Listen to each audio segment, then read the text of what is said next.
What's going on, guys? Well, Blendon, what happened to Glendon Cameron? What happened? I don't know.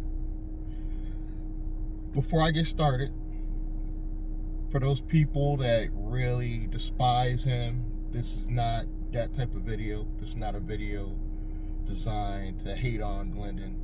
It's simply to express how I foresee what he's going through and try to understand his mindset.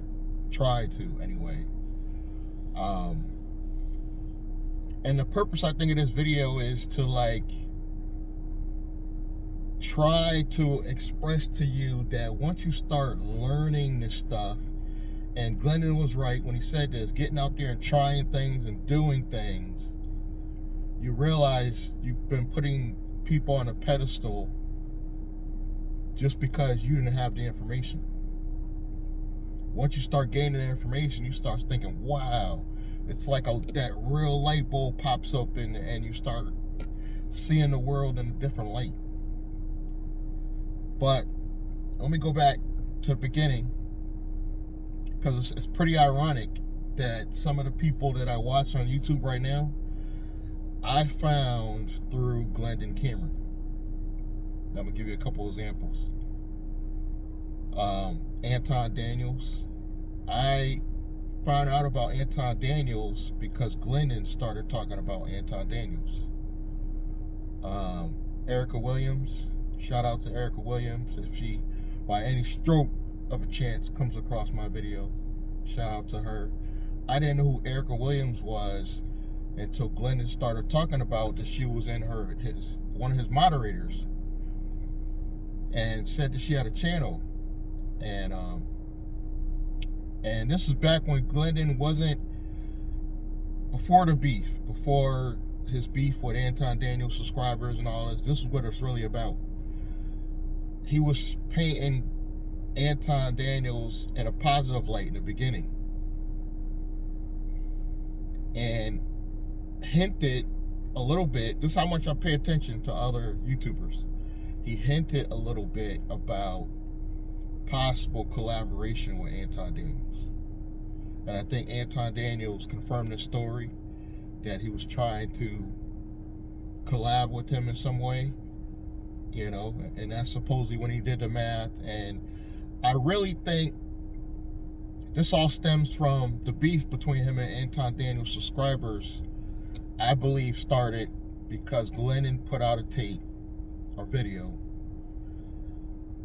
really controversial video about him sleeping with a underage girl.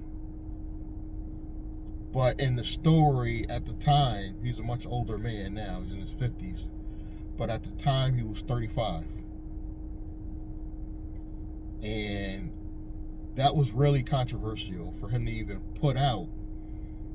And I was trying to understand his mindset when he put it out, because I didn't immediately just hate on him like everybody else. I was trying to understand his mindset of putting it out. Not that it happened, because even as a man, you know how men are. And I'm not saying all men, but we're not surprised by anything a man does. Men rape other men, But the thing that bothered me is where I grew up, when you were in your early 20s, you did come across a teenage girl here and there. It wasn't the end of the world unless you got her pregnant. I'm from a small town in Connecticut called Norwalk. But the thing is, usually the cutoff was like 21. And then you're like, God forbid, if you're still going into your 20s and still doing that, you know what I'm saying? And when I say teenage girl, it usually didn't get younger than, say, 14, 15. I think Faith Evans even admitted to sleeping with a lot of men around 14, 15 years old, when she said, when I was little. But it was a controversial video because he says 17, but in one of his other stories, he said a girl was 15, so people just automatically equated to he slept with a 15-year-old girl when he was 35. He really was talking about a 17-year-old girl, and the only difference is one is legal in that state and one isn't. I think we're talking the state of Georgia or whatever. That's the difference. I know when you're talking teenage girls, like it comes, you're crossing a line between like 1 year or 2 difference. But to me, it threw me back because he admitted to this being a 35-year-old man. And to me, that's way beyond, a 21-year-old, say, slipping up and sleeping with a teenage girl, because it's only a difference of like 3 to 4 years. You know what I'm saying? But I think, this is my thought, the only thing I can think of is Glendon told a story, whether it's true or not, he knew it would get a lot of attention. And I think for some odd reason, he was trying to get Anton Daniels' attention. For whatever reason. I don't understand it, why he tried so hard to get this man's attention. But a lot of people bounced on Glendon, basically said you're evil, you're the devil, you're a predator. I'm more realistic than that, because we know Glendon ain't the only one. He wasn't the only one. Glendon was right when he said that. Not that that makes it right, but people were so shocked, especially I think in the South. A lot of borders get crossed in the South. Not hating on the South, but it is what it is. But I think some odd way he thought that would get Anton Daniels' attention in a positive way. And it did the opposite effect. It gave Anton Daniels enough ammunition to destroy Glendon. And let's be honest, Glendon's right. It didn't destroy him, because people's attention spans are short. They're really short. I could be talking about one thing this year, talking about something next year, and still get views. So it didn't kill Glendon's career, but I think it did get him the attention, but he didn't channel that attention, if that makes sense. Like, got a lot of negative attention that probably would have helped him promote something like the nasty courses he used to sell about getting women. And sorry, Glendon, but that's the only way I know how to express myself. He had like these dating courses, and he'll teach you how to get women. If he channeled that right course, because that got a lot of attention with him. From what I understand, I think he sold a lot of the manosphere stuff. And I think that's what he's good at for some reason. He's probably, he's in his 50s now.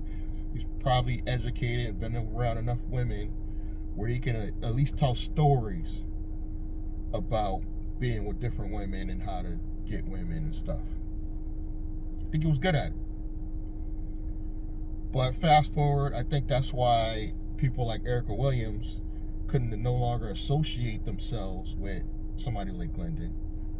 Obviously, he's no longer his moderator. Probably unsubscribed from his channel. And when she was asked about him, look, that wasn't my friend. I just knew him through YouTube, which I believe. And I like Erica's content, by the way. And it proves that, not that she's not unattractive. She's just a heavier girl, but she's still able to come out here and get a lot of views, like these little thin, attractive young women, because it's not about how you look anymore. It is a little bit, because if you're attractive and you got the life experience to tell stories, you're going to get more views. So being attractive helps, but it won't stop you to be unattractive or heavy set or dark skin or whatever the case is. But fast forward, I think Glendon got the wrong attention. He didn't monetize that for whatever reason. And I think right now, the reason why he disappears, even though he does kind of disappear every couple of years and comes back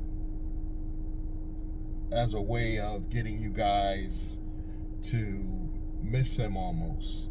But I don't think he's doing that this year. I think what's really happening is that same thing is happening to everybody in the content creation world that sells stuff. Things have slowed down. People aren't buying courses like they used to. People aren't purchasing digital products like they used to. That's why I love the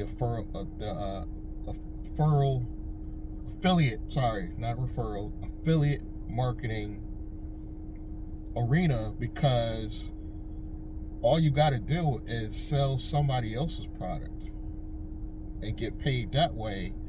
And it takes a lot of pressure off of people like me that are just kind of doing content as a fun outlet. But I can still say, go to the links below and make a few dollars.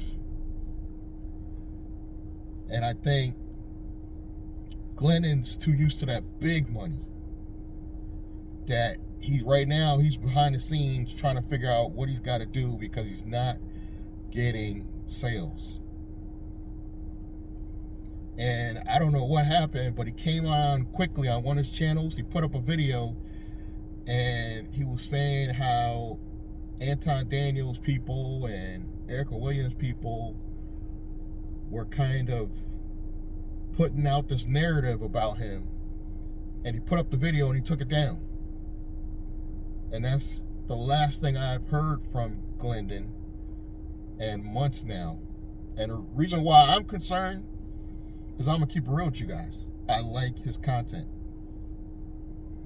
Glendon, if you're watching, I like your content. I don't like it enough to purchase anything big, but I think his content is worth paying maybe $100 to $500 for. I think he's just that good. I really do. Problem is, I think he's getting tired of the consistency of this game. This is a long game, guys. YouTube is a long game. I've been on YouTube now for over, I want to say, wow, it's probably been 6, going on 7 years now. My very first upload. And I'm just now starting to get the traction that I need to make sales. Just started, like probably 2020.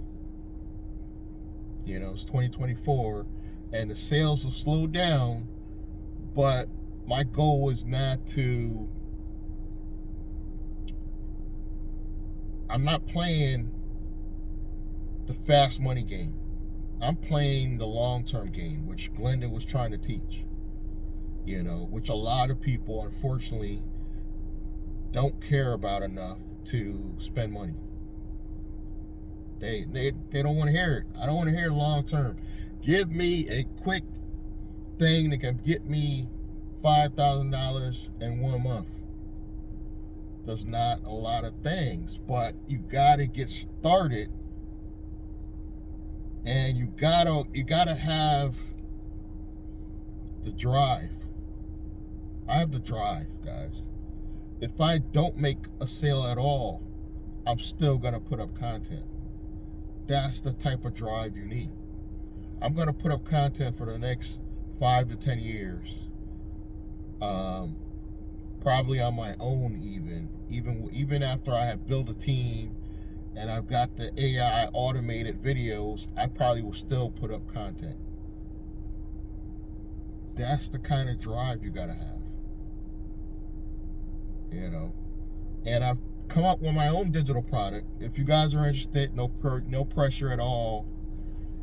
Where, just particularly for you entrepreneurs in Connecticut, where I hold your hand and show you a blueprint that if you have a 680 credit score, you can set up a simple, low-risk online business, with the right code that I'm going to give you, the NAICS code, and where to get the business address, where to get the phone number. Those will be affiliate marketing products as well.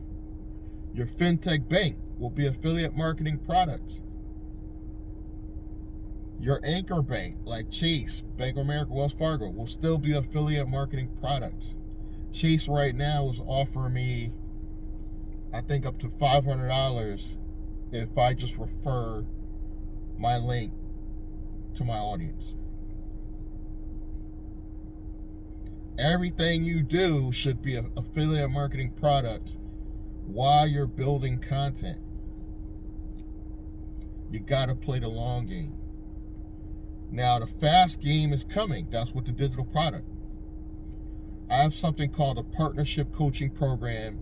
If you're in Connecticut and you're interested, where I hold your hand, walk you through these steps for a one-time price of $497. If you want ongoing support, it's only $97 a month. And I literally hold your hand, give you all my contacts, this law firm, this filing company, this fintech bank, everything pretty much that'll have some type of affiliate marketing link to it, because that's where you're going to generate revenue. And the whole purpose of this entity you're going to set up is really to go to the next phase, which is get everything under your company and out of your personal name. Why do you want to do that? For leverage. Because you're going to go to the next stage, which is buying other companies.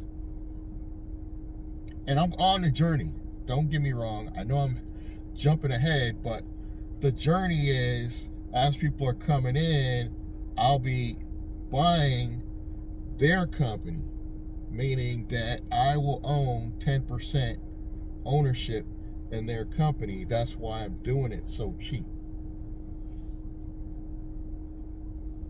And with the partnership coaching program, you could send the people to me, not do any of the work, and make a $197 commission for every person you send me. So I'm actually giving you another affiliate marketing product. You see where I'm going? Everything along the journey has to be affiliate marketing product. And now you're building your actual company. And the affiliate marketing part is great for a holding company, because you're not doing business with the general population. You're only getting paid from the companies. So they're not going to sue you for anything. That's perfect for the holding company. Now, your operating company should be something like what I want to get into, which is transportation. And that, guys, the transportation stuff on my Nice Guy Driver channel, I believe is going to get me to the next level faster, because that content has a core audience. And I admit, I'm all over the place on my finance channels. I'm all over the place. I admit it. I understand that. But because I'm homing in on the rideshare content about Uber and Lyft, I think that's going to get me to the next phase. And even if I get less rides with my transportation company, I'll be able to sell a digital product with that company as well, showing you guys how I got my transportation company to make more money, and get private rides. Everything is a cycle and a blueprint that I'm going to build a repurpose, repackage, and resell to your guys. This video will be part of that series that will explain to you my blueprint. Now, the blueprint itself can be a whole nother digital product where I can actually go through modules where I'll spend 20 minutes on just talking about the business name, the business address, because I'll be adding in the company that I'm using for each step. Like the business address, there's a company that has an affiliate marketing program. So I'll spend 20 minutes just talking about the business address and go to the links below. You see how we work this? And because of AI technology, you don't have to show your face. You can use AI technology to build a video, and you're going to see examples of that on most of my channels, where a digital voice and a digital script and have a video done where you're not showing your voice to advertise your product or service. But to build your brand, you need to be out front like me right now. Not caring about my looks. It's not about my looks. It's about the brand. So this is what we're going to be doing the next probably 12 months of my life, is building a streamlined blueprint where you can understand it. Because I've been saying it in videos, but I haven't done it like basically how a course is laid out. Where I did one video where I spent 20 minutes just talking about business names. And going to another video just talking about the business address, the business phone number. Going into, and that's another thing. The transportation is gonna probably give me the opportunity to get some brand offers, you know, like for example, transportation, and I'm thinking about getting a Toyota. What if Toyota wants to put a commercial on my channel? Now I'm making more money on the YouTube side where I actually get monetized. That channel is probably gonna get monetized first. It's called Nice Guy Driver. Go check it out. I believe it's going to get monetized first. It's getting a lot of engagement. It's not just about the views and subscribers. It's getting the engagement because drivers are pissed off because Uber and Lyft sucks. But now I can put in a digital product and be like, okay, this is all the steps I took to build my transportation company and do it in modules. This is where I come up with the business name. This is where I come up with and implement the affiliate marketing products. And once you guys learn the steps of all this, you start looking at people like, you know, Glendon Cameron and Anton Daniels as just people. Because we had them up here on a pedestal. And truth be told, the reason why I brought up this whole thing about Glendon is because I actually like his content. I know some of you might get mad at me because of the teenage girl thing with him, but I like his content. But he's not the only one I like, you know. And I just am starting to realize he's human now. He's no longer on the pedestal. And I'm not going to lie, that video did it. That video changed everything for him. But I don't think it killed him. I think he's going to come back, start doing more videos again. He's always going to get at least 1,000 views on every video, you know, 500 to 1,000 views, even if he just puts up a video out of the blue, you know, he's that good. And I hope people think about me that way in the future. We can only hope. But regardless if you don't like my personality, I'm going to have some AI content out there that's going to get views regardless. That's what I learned about this AI stuff. My channels are going to grow whether I'm on them or not. That's how positive I am. And it's going to be in the blueprint. Now, to be in this partnership coaching program, you're getting the referral marketing through me, where I'm going to pay you. It used to only be $97. I upped it to $197 that I'll be paying for every person you send me. This is only for people in Connecticut, because I want to hold these people's hand. And the reason why I'm doing it so low, I'm going to own 10% of their company. They get the full control of their bank accounts, everything. The only time that 10% is important if they sell the company. And for that 10%, they're going to pay me a steady monthly fee, because guess what? They're going to be in the coaching program and they're going to pay the monthly. So it's $497 and $97 a month. If you want ongoing support to be part of that program, you got to pay the $97 every single month, which is going to build that community. So I'm thinking way ahead, because YouTube money is going down for a lot of people. I didn't even get the YouTube money, and it's already going down for people. That's why I'm already thinking ahead in the future that I got to focus on my own digital products and affiliate marketing. It's better than e-commerce. I don't have to ship anything. It's the digital product, and other people support your business because of that. You know, they like your personality. They like what you're doing, because you're not pressuring anybody to buy. Please buy. And the only reason why I think Glendon's struggling is he's used to that big money. Let's keep it real.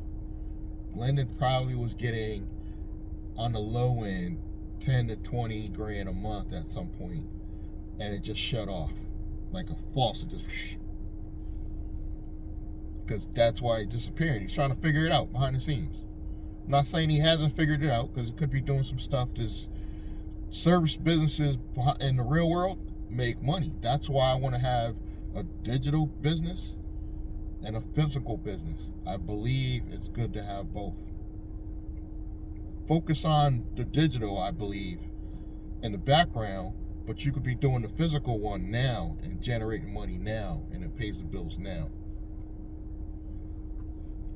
Let me pull off, guys, because I don't want my neighbor to ask me any questions. He likes to talk.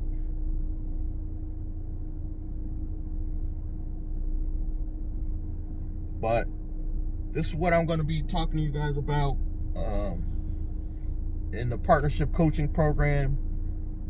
This video itself is probably going to go in one of those courses. Now, I didn't tell you where to go yet. I'm about to tell you where to go to get signed up. It's very simple. It's my name, WilliamBlandon.com. Go to that link, WilliamBlandon.com. Sign up. Get started.